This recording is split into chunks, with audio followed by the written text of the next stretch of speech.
report your observations, but you do not recommend. You just hope that they will take it seriously. And if they ask you what should I do, just say, look, this is where then you should ask your pediatrician, because I really am not a doctor, but I'm just telling you these are the things I'm noticing. And we're very careful about how we refer our children. Careful about that. Where development begins first with understanding and responding, and then they will try to produce what they are hearing. Each child will not produce at the same rate, but development. If you say this child is already a year and 6 months, then is the child moving to his 7th month or just turned 1 year and 6 months?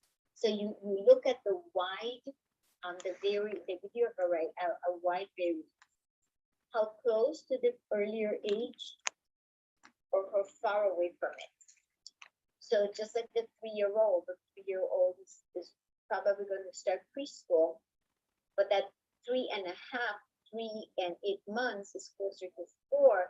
So that child will be showing a vast difference in development just in those few months. So I want you to keep that in mind. Vocabulary is elaborated and sometimes gets longer. Age 5 or 6, this is your kinder and first grade, reading and writing emerge as a graphic representation. I want you to make note of this, teachers. This graphic representation is what they refer to as phonics. Can you remember that? Once sounds are connected to graphic representations, it is now considered phonics. If you're just singing or talking or repeating sounds, it is called phonemic awareness, not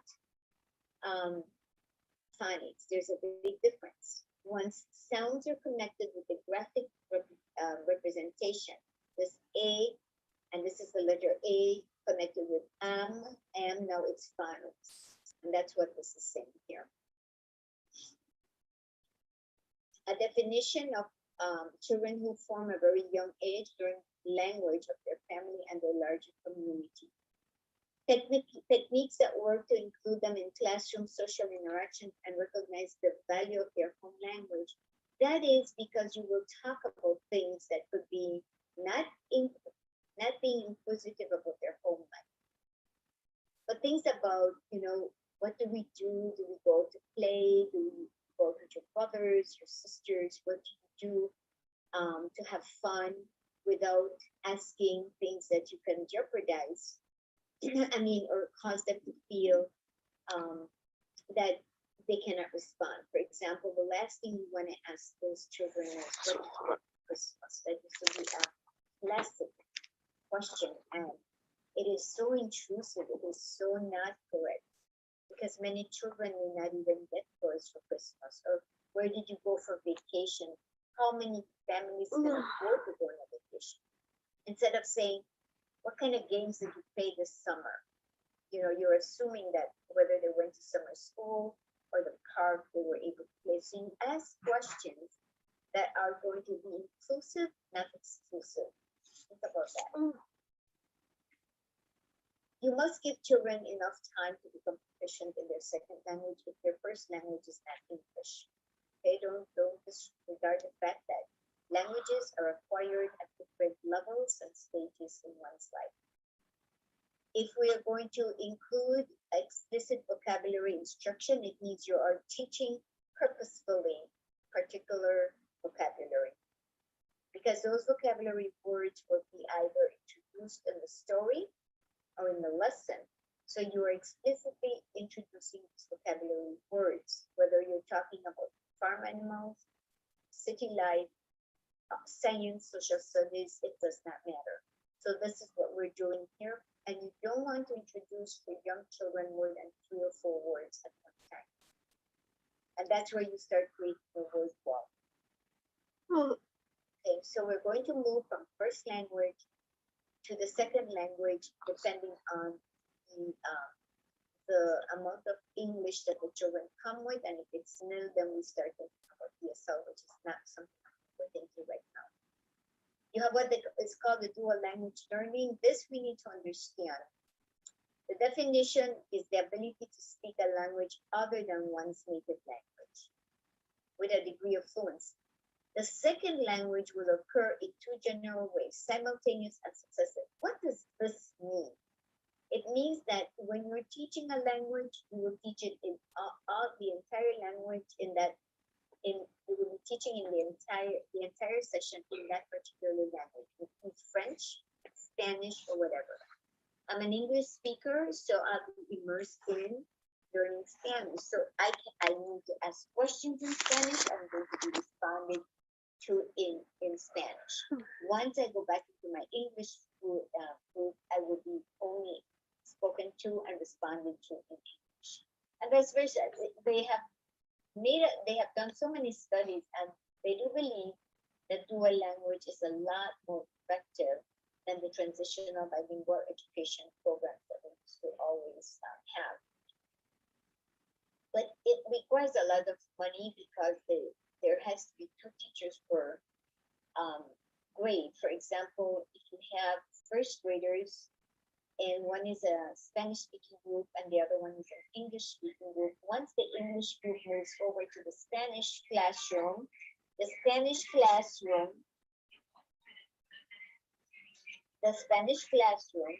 is going to be speaking only in English and responding in English, and the English classroom will be speaking only in Spanish during that session. I hope you understand the difference between bilingual education and the dual language program. Many of the school systems cannot afford to pay dual language because of the amount of money it takes for them to run two teachers just specifically for that particular classroom.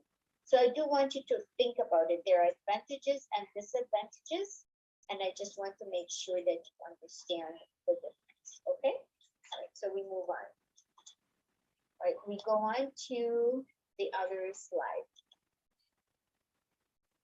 If you look at children that are engaged in reading, the environment must be rich in writing and meaningful writing. And I'm just going to say again, it is very important that we understand that things on the wall are supposed to be there for a purpose, not just to decorate the wall. Please remember that. It is not there to decorate a wall. It is there to have been a review of what they've done, a product of what they have done, or it's what we call an anchor chart or anchor charts, where children will look at those charts to give them a little bit of support in what they're doing.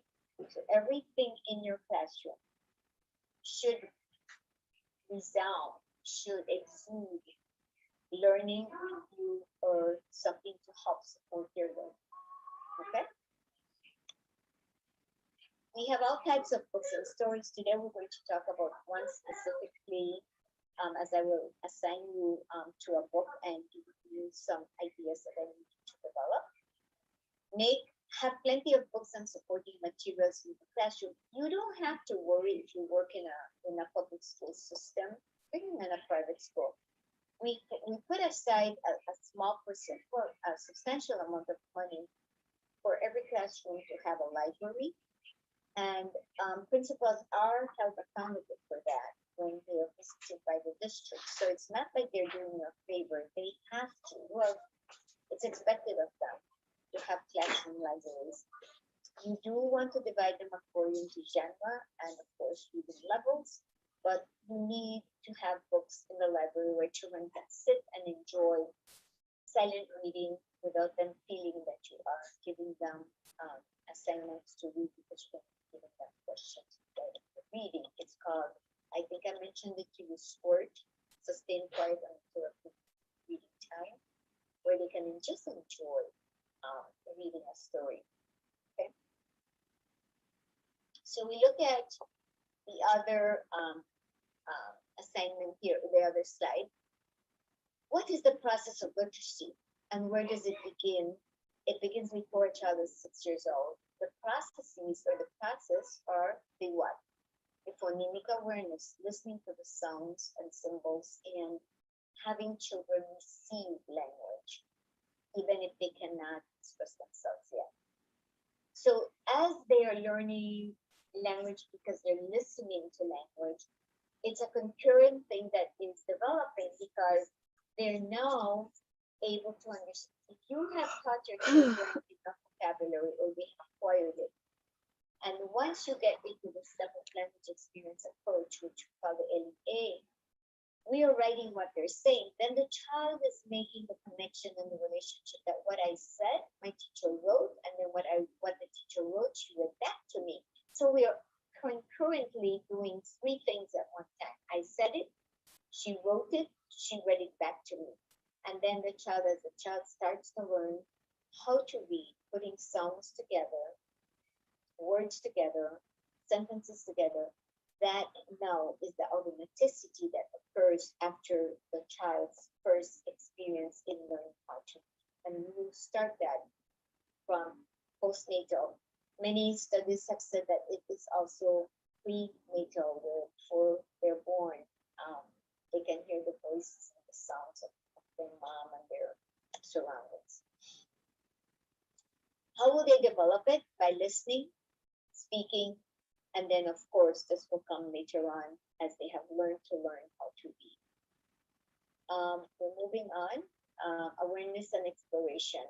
IRA 206 has 5 stages. The IRA is International Reading Association. I belong to this association. And once I got my master's, and I have all my, except for the administration, master's in administration that I have, for language arts and reading, we were asked to join this association, and it is amazing because I get information on all the recent research that's out there regarding reading. Anyway, they have come up with 5 stages in their research, and it is actually very, very easy to follow if you think about it. As they're aware of their surroundings and they explore, they're learning. They're experimenting with reading. They open the book, they see mom, they see teachers holding a book. And from the book, they are saying something, they're producing sounds. So they make that relationship right there, that association. So early reading and writing comes from them tending to be reading, but they're repeating the words that you just read to them. And writing is when they start to scribble, etc. So the transition from reading and writing, and it is one is connected to the other, and then you send them off with your learning conventional reading and writing, which is the reading that now they're doing 3rd grade, to extrapolate, to produce, to understand, to continue to build vocabulary. So everything is a transition from one to the other. Imagine the gaps that we create when we fail to teach our children through phonemic awareness, when we fail to teach them phonics, when we fail to teach them word attack skills. We're setting them for failure from the very beginning. Children learn that print is a form of language. I just said that, whether it's written and be spoken or read. And they hear stories and poems and chants, which is amazing. Yesterday in my 325 literature group, we created poems. We spoke of different types of poems and how that enhances the critical thinking skills of children. We chant, we sing, we read along with children, and we have the echo and the choral reading with them. I have expressed to you that echo reading is they repeat what you read, the choral is they read with you, along with you. See if they're recognizing words or they're stumbling, or the fact that you're reading with them, which is choral, even if they come across a word they don't know, their peers are pronouncing it, you're pronouncing it, so they pick up that in a pronunciation of the word. But then they don't feel self-conscious because you are not hearing them stuttering over a word or stumbling over a word. But it gives them a lot of self-confidence. So oral reading is highly encouraged in the early childhood classrooms. As we grow up to read, we pretend we have high quality books, hopefully in the classrooms, maybe not at home. They learn the alphabet. They learn that every letter in the alphabet brings along a sound or more than one. And of course, they start showing interest in books, and they bring to the table with them prior knowledge and prior experience. talk about labeling things in the classroom. We have about, I brought this up, language experience approach. Again, this was introduced in Australia and brought to this country, I want to say at least 35, no, 40 years ago. And it's called the LEA approach. This used to come very much in our early childhood area exam, where they would ask you to explain LEA, meaning that the child tells the teacher, they have a small group of 5 or 6 in the group.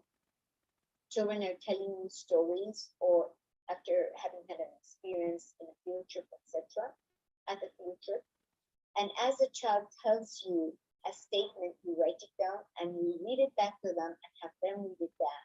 So the connection is made. I said it, it was written, and we are able to read it back. So that's the language experience approach. I'm going very fast, so I hope that you can ask at any moment if you feel that you don't understand what I am explaining. Please stop me. A child-centered curriculum arises from the needs and the interests. And where do we get the interest? Whatever you're teaching in the classroom, whatever your the unit or the skill, remember we teach skills, we want to make sure that everything in the activities are related to the skill. We're not going to pull activities that will not enhance or teach the skill that you have set out to teach. When you write your objectives in your lesson plans, everything you say in executing your lesson must be geared towards the achievement of your objectives. And that's what we listen for. You stated the objectives. You stated the topic. You stated the subject. We are listening to how you are teaching children to acquire those skills that you said that they would be acquiring. So it's an integrated way of teaching, and of course, what can be said can be written, what is written can be read back. Children's literature designed to broaden their interests. It gives them information. It opens the world to them. Channel 11 has a beautiful, beautiful logo, and the way they actually advertise their station, windows to the world. Well, that's what books are, windows to the world. It brings children's experiences to the classroom, but it also allows them to relate with some of the experiences. And of course, we ask them to continue filling in the blank when we give them open-ended questions. And then, of course, we read and have them participate. Okay. We provide a lot of time for them to use books. Remember, early childhood, they need to handle the books. Those tablets are okay, but we still need to have them have the hard copy books to be able to finger through them, etc. They books around the room, they need to see and be surrounded by it. Don't expect that all homes will have this privilege. You exchange stories that are cultural as well as the culture of the children in the classroom, or the cultures around us. I mean, we have in Chicago, of course, multiculturalism, and so we are definitely making sure that we are allowing our children to learn about other cultures. They dramatize, that's how they show that they understand. As a form of assessment as you put them to dramatize what you taught them. Puppet shows are very, very popular in the early childhood classrooms. And so we are, okay, and so use both audio and video books to enhance reading experience, okay? So we're going to move into this, and let's see what's going on here.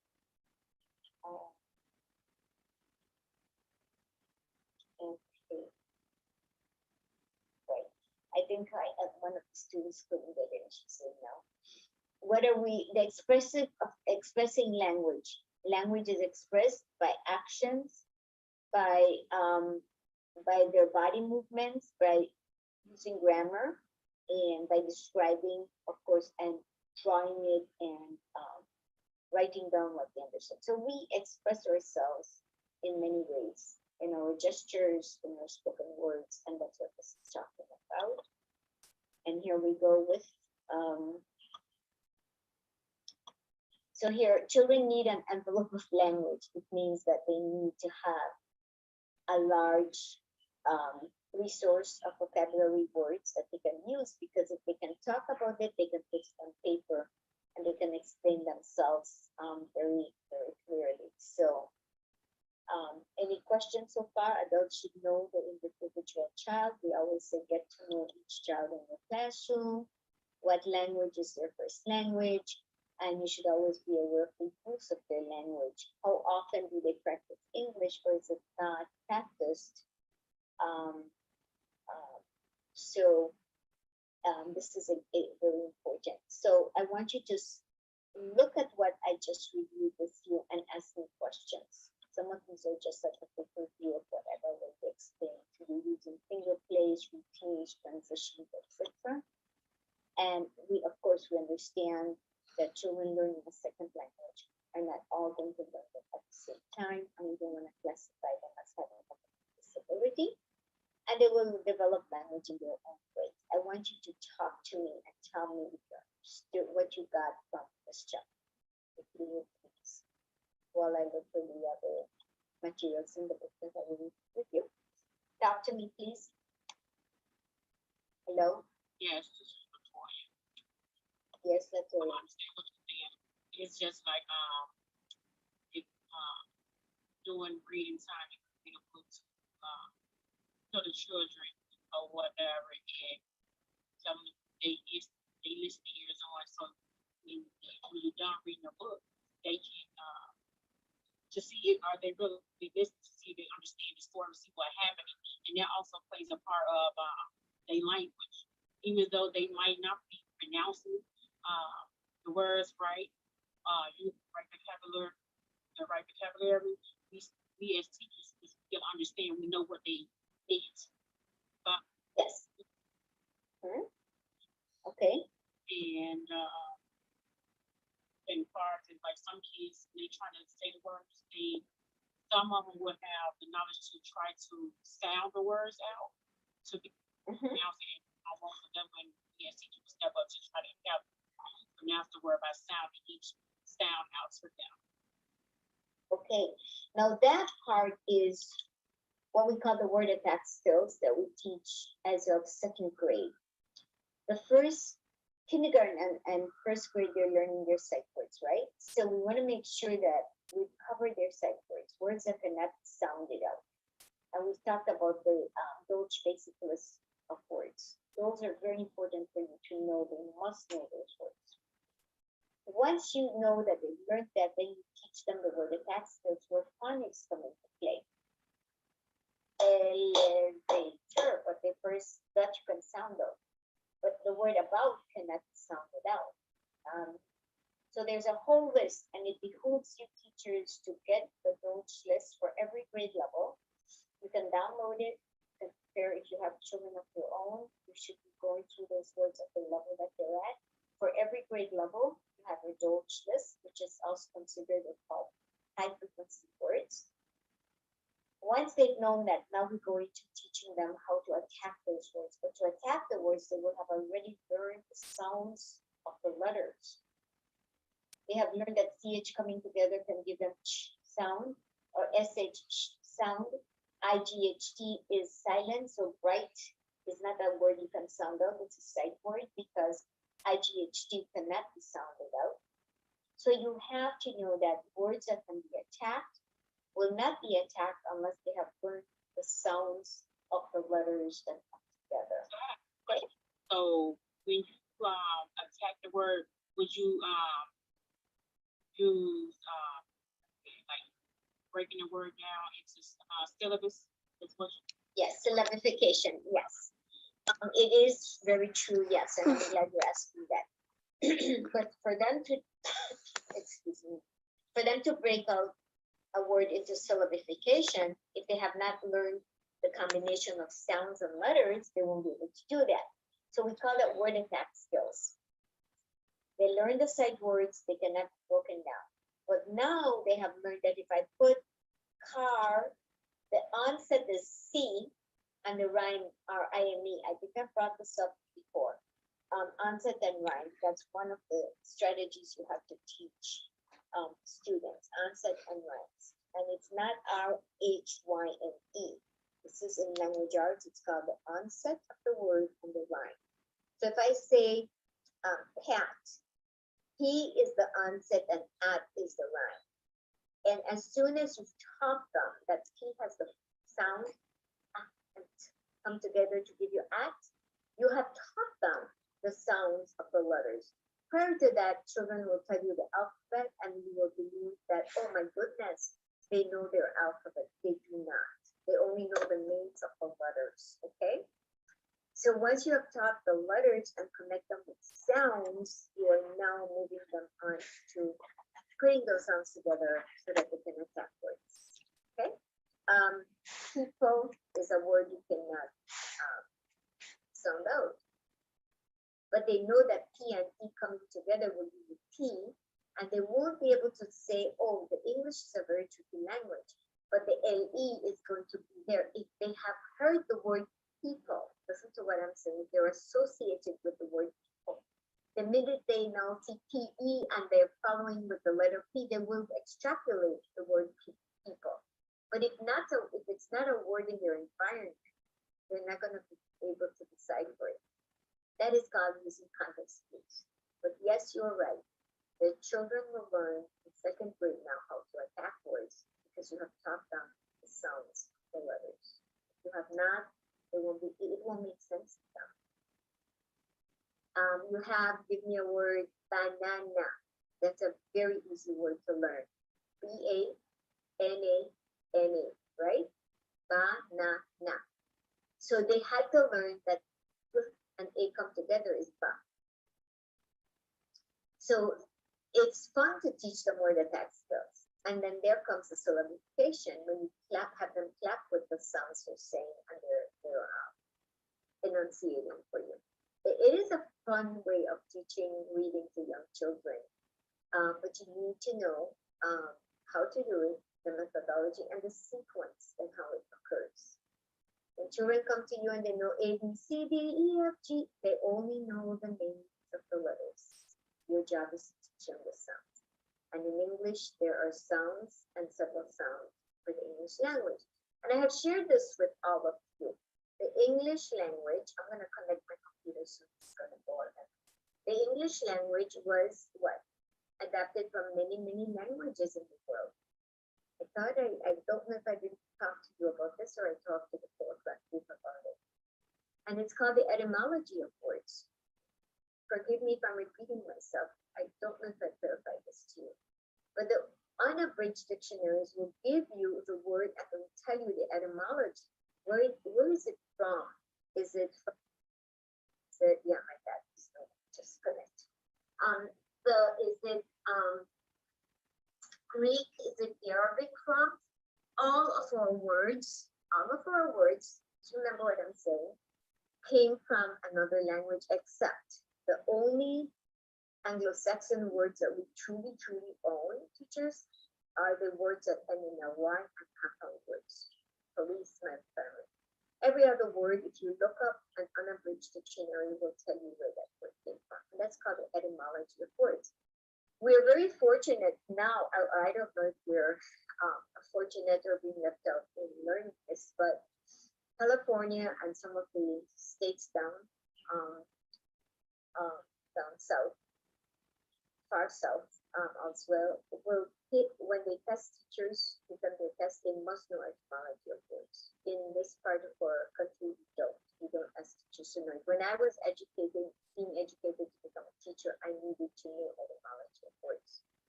They would give us a word and they would ask us, what is the origin of this word? What language did we get it from? And we had to know that. But at that time, we had those dictionaries that we were used to picking up words. And, things like rapport, that the NT, those, and you don't say T, those are French, hors d'oeuvre, and several words that you can immediately know they're from French words. But Greek, German, Arabic, Latin, those are the common ones. We have Hebrew words as well. But every single word that the English language owns, there are no Anglo-Saxon words.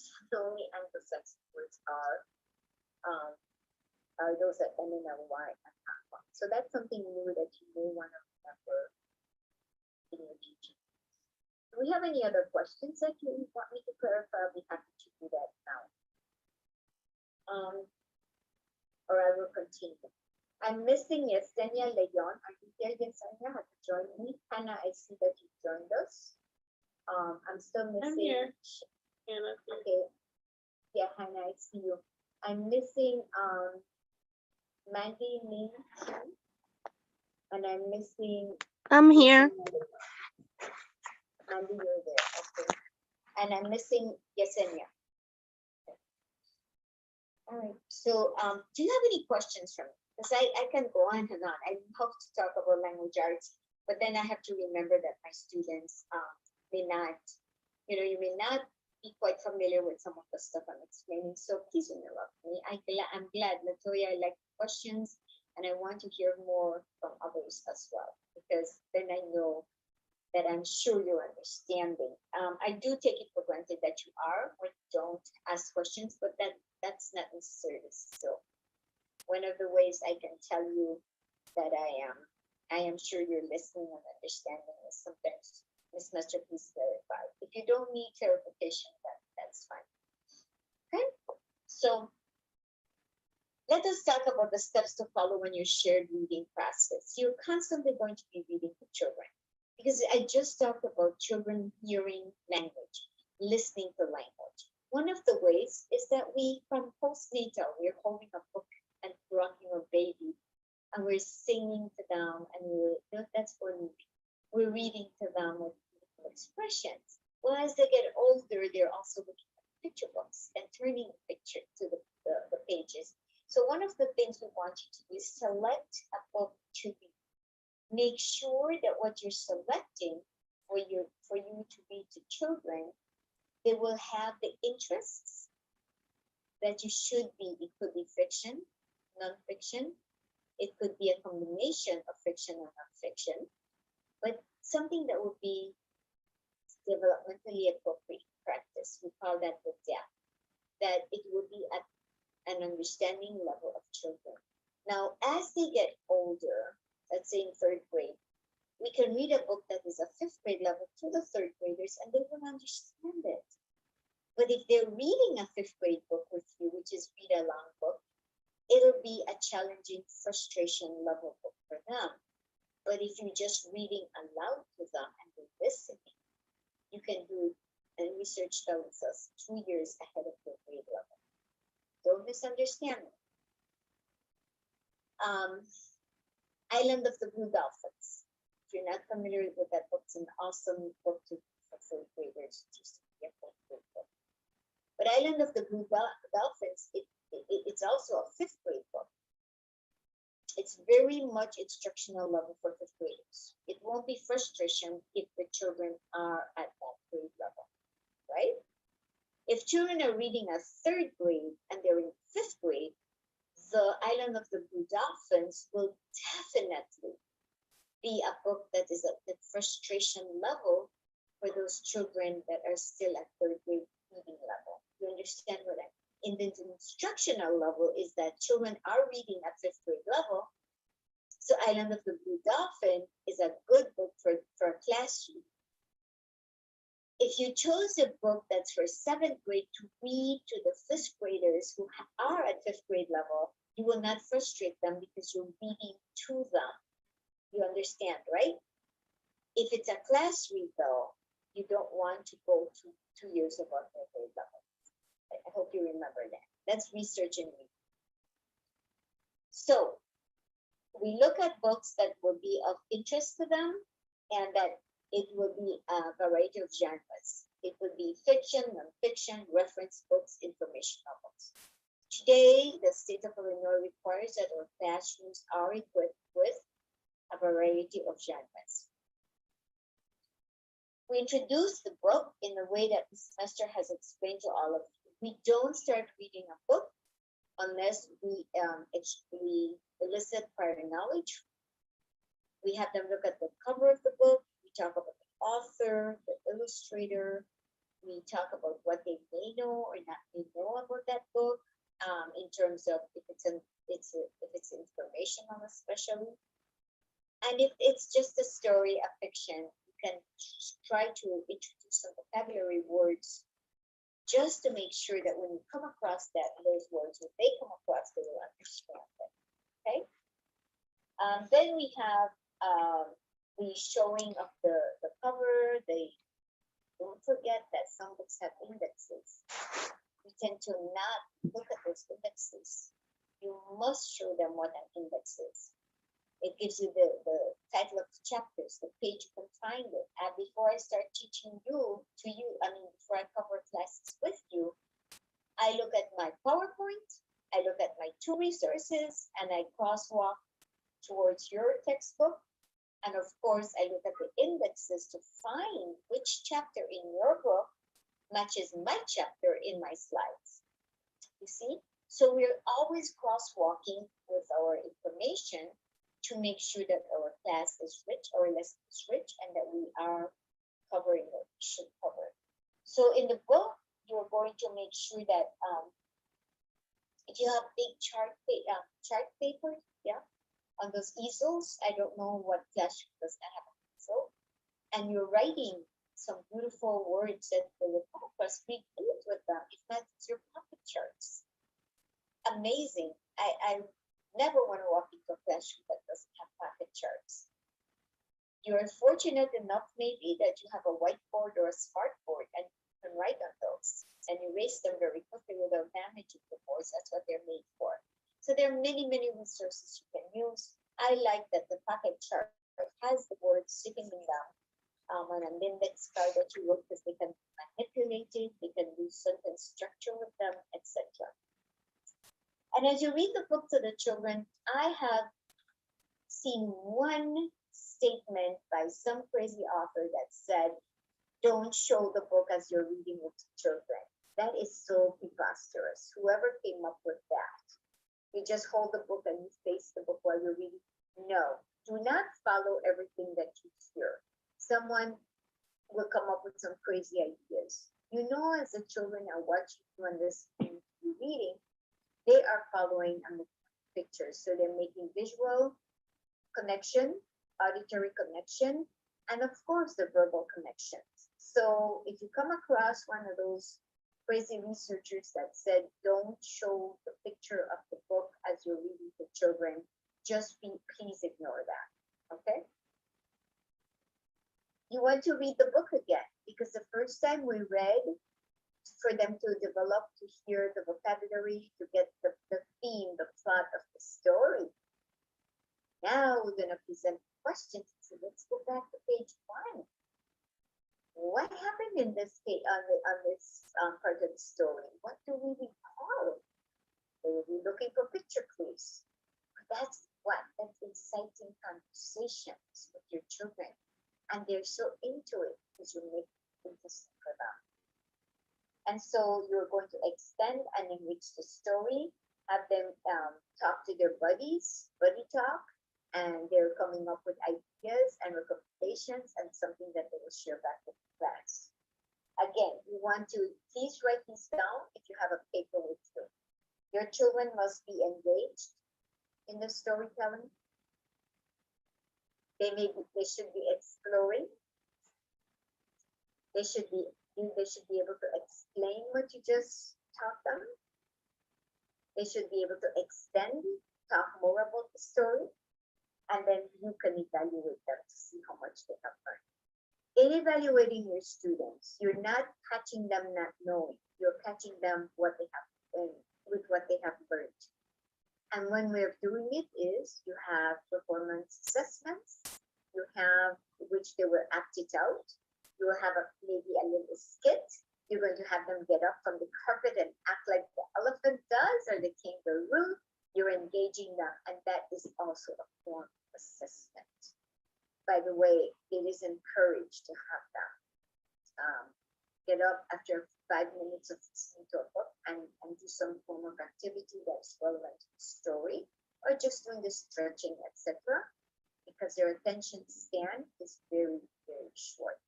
And then you get them to sit down and listen again. Any questions? Okay.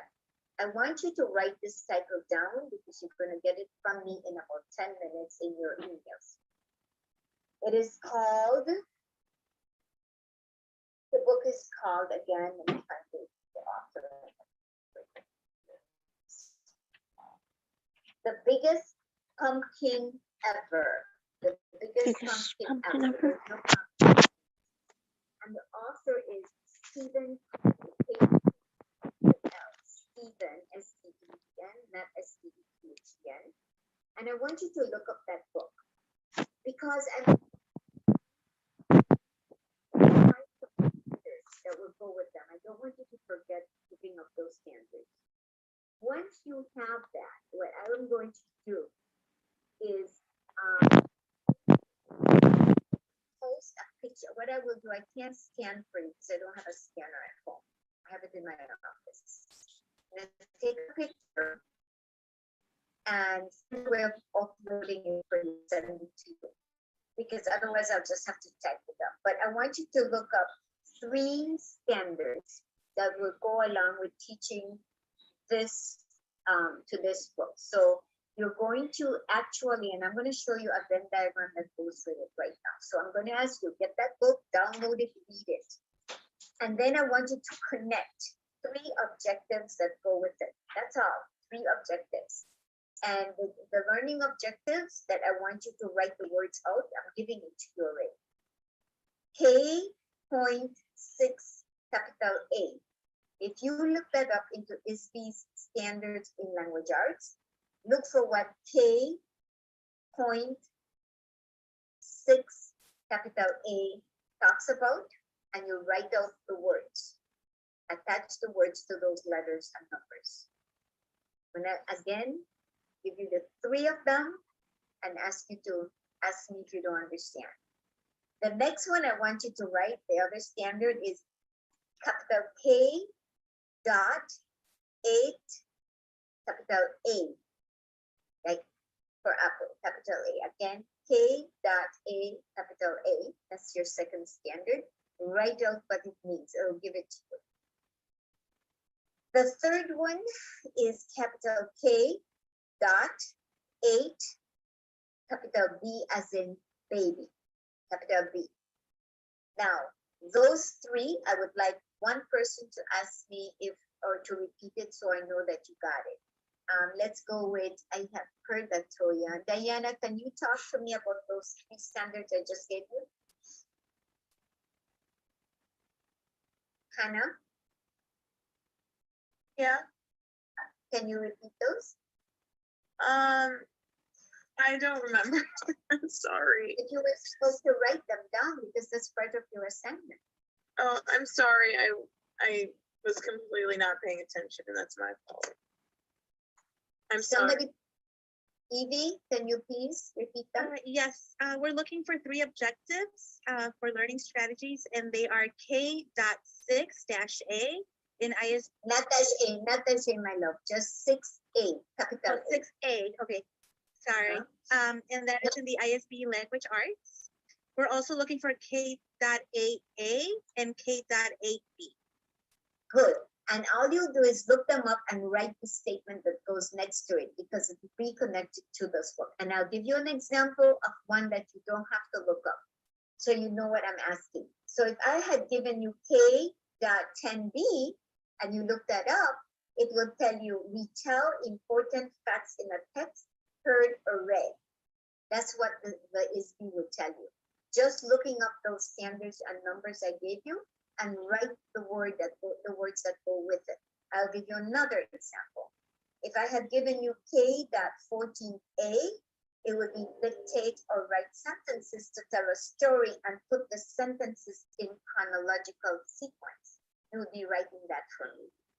The reason I'm doing this is to get you used to this, because moving forward from this foundations class, you will be doing a lot of these standards with your other teachers. And I want you to have this in your toolbox. Now, how does this connect with the pumpkin and the story about the biggest pumpkin ever? I want you to write this down because this is for Thursday, and I will meet with you shortly on Thursday, and I will ask you if you remember all this assignment. And I will put it up just a brief statement in the an email so you need to understand. I told you when I met with you this morning or this early afternoon, I do not give assignments unless I explain them prior.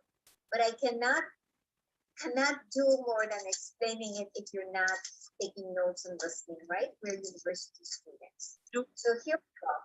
Yes, We have to turn this in once we look it up and everything. you look it up, you write the statement that's attached to it. I just read statements. For example, again, if I had said 30K point, But I just want to know, do we have to submit it? yes, I will go to that now. It will be in your 12 as an assignment, but it will be connected to the story, The Biggest Pumpkin Ever by Stephen Croll, STEVEN KROLL. Okay? And then I want you to write out the standards that I told you. I gave you the numbers already, so you just put the statements. And then I want you to do this for me. Create a Venn diagram. I want you to look at a Venn diagram, the biggest pumpkin ever. And the Venn diagram is where the two circles meet in the middle. Are you familiar with the Venn diagram? Yes. Okay, VENN, good. So in the biggest pumpkin, there are two that you will be comparing, Clayton and Desmond. And you'll be contrasting them. I want you to have your standards written out, and I want you to create a Venn diagram for me. This is all I'm asking you to do. Okay, and I will put this in the assignment for you, just like I explained it. Find your standards, attach your explanation to those standards, create a Venn diagram, read the biggest pumpkin ever, and compare and contrast Clayton and Desmond using a Venn diagram. I have a question. Yes, Do you want it to be on a sheet of paper or on the computer, or you don't care? you can do it, if you will draw the Venn, Yeah. because you can download a Venn diagram or you can draw it, you can upload it. I think there shouldn't be a problem with that, but you just look up a Venn diagram, a plain one, and you can fill it in. If you can't, just draw it and upload it. Okay, thank you so much. Remember, students, that Venn diagrams are not being used up to second grade. It used to be a third grade graphic organizer. Today, we want you to use that for compare and contrast. Then, before I send you off, the reason I'm giving you that simple assignment is I want you to remember, we are going to engage children in the story. And we want to make sure that they raise their hands to tell the story. You don't have to do any of that lesson plan for you. What you're going to do is create the Venn diagram. On Thursday morning, Thursday again afternoon, I will meet with you from 12 o'clock to maybe 12:30, and then send you off to, you don't have to do it today, but I want you to look up the book today and the standards. And then on Thursday, this is what I'm saying, you're going to be able to do your Venn diagram and compare and contrasting after I meet with you. I will meet with you just for 20-25 minutes. Is there anyone who needs me to explain this again? You're okay with it? Yes?